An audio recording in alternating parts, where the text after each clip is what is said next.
मेरा नाम लप्पू है। आज मैं आपको एक कहानी सुनाने जा रहा हूँ। ये कहानी विष्णु जी के 7वें अवतार राम अवतार की है। बहुत पुरानी कथा है। श्री हरि के जय विजय नाम के 2 द्वारपाल थे। वे सनकादि ब्रह्मा ऋषियों के शाप से घोर निशाचर कुल में पैदा हुए। उनके राम रावण और कुंभकर्ण थे। उनके अत्याचारों से पृथ्वी कांप उठी। वह पाप के भार को सह न सकी। अंत में वह ब्रह्मांडी देवताओं के साथ भगवान की शरण में गई।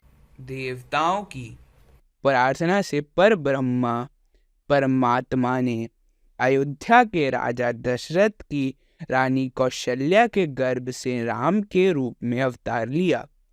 भगवान श्री राम ने विश्वामित्र के यज्ञ में विघ्न डालने वाले सुबाहु आदि राक्षसों को मार डाला।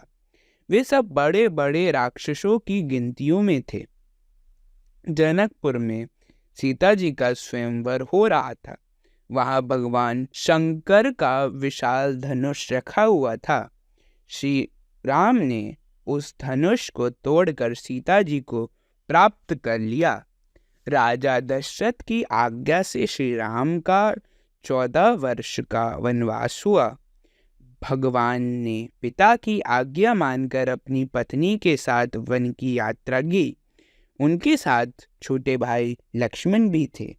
वन में पहुंचकर भगवान ने रावण की बहन शूर्पणखा को कुरूप कर दिया, क्योंकि उसकी बुद्धि काम वासना के कारण अशुद्ध थी।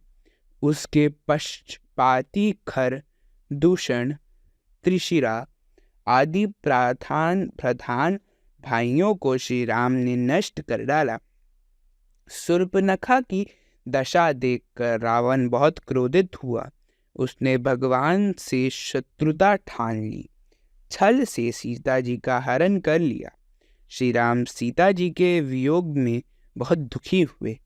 वे अपनी प्राणप्रिय सीता जी से बिछड़कर अपने भाई लक्ष्मण के साथ वन वन भटकने लगे। भगवान ने जटायु का दाह संस्कार किया, फिर कबंध का सहारा किया। सुग्रीव आदि बानरों से मित्रता करके बाली का वध किया।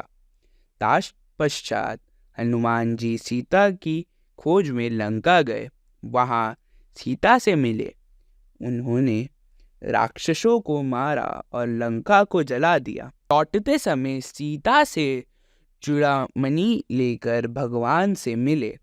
अंत में श्री राम बंदरों की सेना के साथ समुद्र तट पर जा पहुंचे। भगवान श्री राम ने बंदरों आदि की सहायता से समुद्र पार पुल बांधा। विभीषण की सलाह से भगवान ने नील, सुग्रीव, हनुमान आदि प्रमुख वीरों और वानरों की सेना के साथ लंका में प्रवेश किया। दोनों ओर की सेनाओं में घमासान युद्ध हुआ। भगवान राम विजयी हुए। शरणगाद विभीषण को लंका का राजा बनाया। उसके बाद भगवान श्री राम ने सीता और लक्ष्मण के साथ अयोध्या लौटकर राम राज्य की स्थापना की। भगवान ने नर लीला करके प्राणी मात्र को प्रेम, नम्रता, सदाचार और माता पिता गुरु के प्रति आदर भाव का संदेश दिया। मर्यादा पुरुषोत्तम भगवान श्री राम को हम सब नमस्कार करते हैं। आज की कहानी में बस इतना ही। मिलता हूँ आपसे विष्णु जी के 8वें अवतार की कहानी में। तब तक के लिए धन्यवाद।